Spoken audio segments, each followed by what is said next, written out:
We've heard some crazy stories about the history of Mussenden Temple and Downhill Demesne, one involving priests forced to play leapfrog, and another about a bishop known as the English Casanova. Stay tuned for the wild and scandalous details. Everybody sing, Super Freak, Super Freak! Welcome again to our Irish travel vlog. Midday, day 8 of our Irish road trip, we left Derry, Londonderry, and drove east on the Causeway Coastal Route, past beautiful thatch-roof cottages. We were headed for Downhill Demesne and the Mussenden Temple, near Castlerock.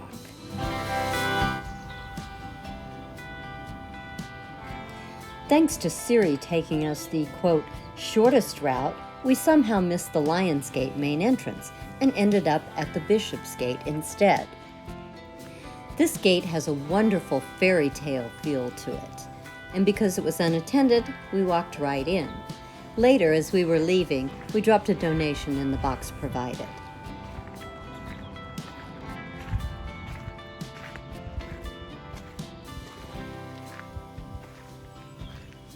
Without a map or clear directions, we wandered a path through the woods toward the coast, with a few signposts to guide us. The weather was sunny and cool, a beautiful day for a walk. This was our first visit to one of the National Trust of Northern Ireland properties, but it wouldn't be our last. We had plans to visit both the Giant's Causeway and the Carrick-a-Reed Rope Bridge later this same week. We eventually came to a gate with a high meadow beyond.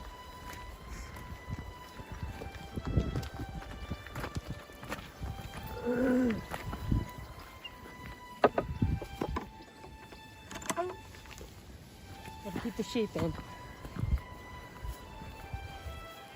As we climbed the hill, the wind picked up, but we still couldn't see the coast.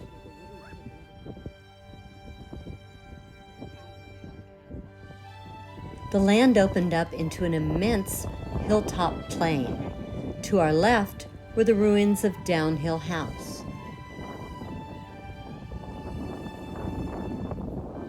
And to the right, we caught our first glimpse of the Atlantic. Welcome to Downhill Demesne. The property was huge, although just a fraction of the original Demesne property.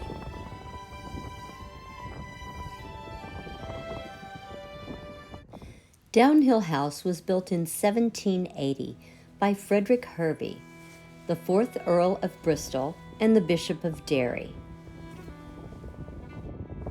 The Earl Bishop, as he was called, was flamboyant, well-read, and loved architecture, books, fine art, and women.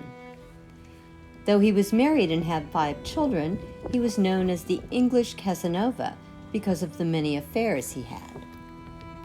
Only the shell of Downhill House remains. It was gutted by fire in 1851, although it remained in the family until the late 1940s. During World War II, it was used by the Royal Air Force. In 1950, it was dismantled and the roof was removed. It's hard to describe the feeling of being immersed in history that you have when at Downhill Demesne. You wander through the ruins and notice that the south side of the house, the original entry side, looks very much like it did in the photographs originally. You can stand on the double staircase and look out over the sweeping plains. Chris said he could almost see armies on horseback fighting battles on the Demesne.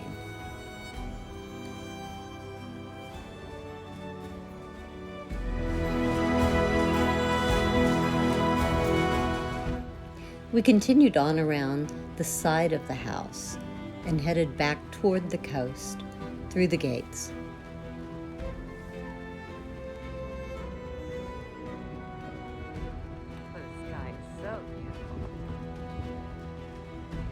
From the top of the bluff, you could see from County Donegal in the west all the way to Port Stewart in the east. This is McGilligan Point in the Inishowen Peninsula over to the west. And in the foreground you see Castlerock with Port Stewart farther in the background. And right between the two is the Mussenden Temple. Built in 1783, it was inspired by the Temple of Vesta in Tivoli, Italy, although some people will say it was inspired by the Tempietto of San Pietro in Rome. It's called Mussenden Temple because it was a wedding gift from the Earl Bishop to his beautiful niece, Friedis with Mussenden. It was built as a summer library and getaway for her. Now, the Earl Bishop was close to his niece, perhaps too close. A newspaper article, without naming names, hinted at impropriety in the relationship between him and his niece. Though it was later denied in print, the scandal had taken its toll on Friediswith, whose health was delicate. She died at just 22 before the temple was even finished. Built 120 feet above the surface of the Atlantic, the cliff has continued to erode over time.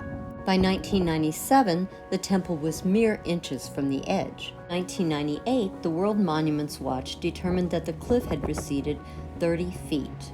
They secured it with rock anchors, bolts, and dowels, and filled the fissures. They also installed markers to monitor the erosion, and determined it's secure now for at least the next century. The temple sits on the cliff overlooking beautiful Downhill Strand or beach.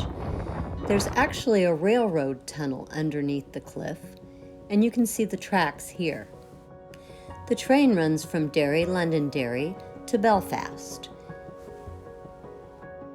According to the National Trust, the eccentric Earl Bishop used to make the clergy in his territory run leapfrog races on Downhill Strand to determine their parish assignments. And we thought reality TV was new. Although the Earl Bishop was something of a character, he was also known for being very fair and compassionate. In spite of the fact that he was a Protestant bishop in the Church of Ireland, he allowed Catholics to hold Mass in the somewhat secret lower level of the temple. It was closed to visitors the day we were there, so we've posted a link to photos of the inside in the comments section down below. Today, the temple is often used for weddings and photo shoots, and it remains one of the most photographed landmarks in Northern Ireland. It was a gorgeous day, and we were sad that we didn't have more time, since there's a lot more to see there. There's an old ice house with a dovecote on top, the original Lion's Gate, a memorial to the Earl's older brother that had this statue atop it until a storm damaged it in 1839. His body stands near Bishopsgate. The Belvedere, and about a mile away is Heslett House, a rural home dating back to the 17th century. If you follow the link below for the National Trust, you can print out a brochure with a map so you don't miss a thing, and hit that circle with our faces so you can join us next week as we continue east to the Giant's Causeway. See you next Wednesday.